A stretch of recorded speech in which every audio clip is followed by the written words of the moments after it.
On the first episode of Useless Knowledge, I would like to discuss the rapid innovation of the fighter planes and how the ace pilots came about during World War One.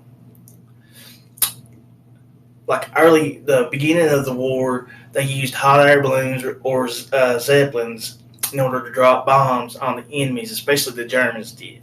Now that went away after they had an unsuccessful bombing raid during 1915, and they had to do it at night because they were also filled with hydrogen, and so they were susceptible to fire rounds or anything like that would catch them on fire and make them blow up. That's part of what the Hindenburg later on in 1937. That's what caused them to blow up, is they hit like an electric line, caused flame.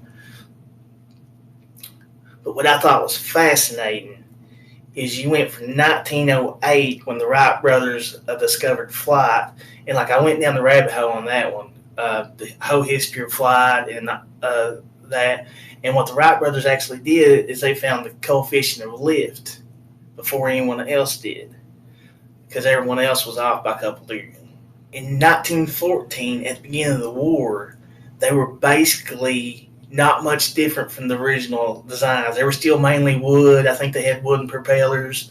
Might even had like wooden wings. I think most of them did, because they were used as spy planes rather than anything else, because they didn't have any mounted weapons on them. And they had discovered, how to have a payload to drop bombs. And that was actually forbidden by the Hague Convention, as well as poison gas, but both sides by the end of the war had ignored all that. And I find it fascinating just how fast they advanced. So in the early part in 1914, like there would be two pilots coming at each other, and they would try to shoot each other with like pistols or throw chains in the opponent's propeller or lob a grenade at them. Finally, one of the French pilots, Louis Quinault, actually thought of bringing a machine gun with him, and then that changed aerial combat forever. Now, just a quick note about safety on these planes, because you're thinking about, especially like when they had biplanes and they had wing-mounted guns, what they would have to do is literally stand up out of the cockpit with no harness and hold on to the guns as they fired and hope they didn't fall out.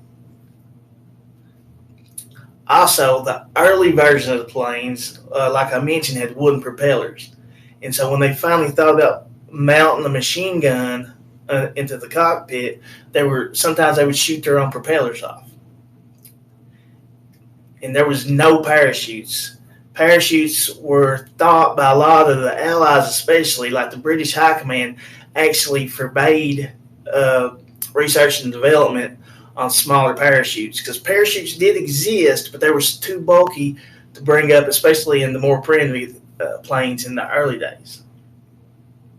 The Germans were the first to perfect the interrupting gear to where they wouldn't shoot their own propellers off. That's the reason, like the early days, especially like around 1915, it was what's called the Fokker Scourge, because that was the type of plane that they flew, and they basically had an air blockade, because the Allies countered with a pusher plane design where they had the propeller on the back of the plane. Problem was that made them less aerodynamic and maneuverable, and the Germans, especially the Germans, they just eat them alive.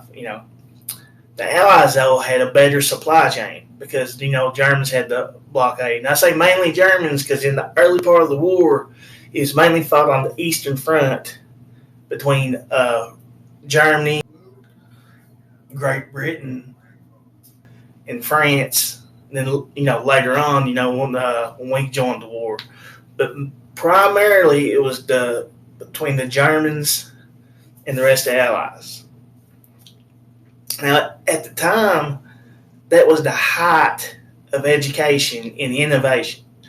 They come up with ideas that no one had thought of. Not even come close. I can get into that later on with the land combat, because I thought it was fascinating too how some of the tactics that they used changed land warfare forever. But that's another thing I can get into. Because of the danger of aerial combat, the public soon began to sensationalize these pilots. because they started talking about them like almost like those knights of the round table back in the medieval days, jousting and things, because there was innovation upon innovation from both sides, Axis and Allies, throughout the war, as they battled for air supremacy. The superstars of the war, and it was sensationalized. And if a pilot had so many kills, he was considered an ace pilot. That's where you come up with Max Emmerling, and I'm going to butcher this name, Oswald Boki, who come up with one of the first tactical manuals for aerial combat, that is still in use today.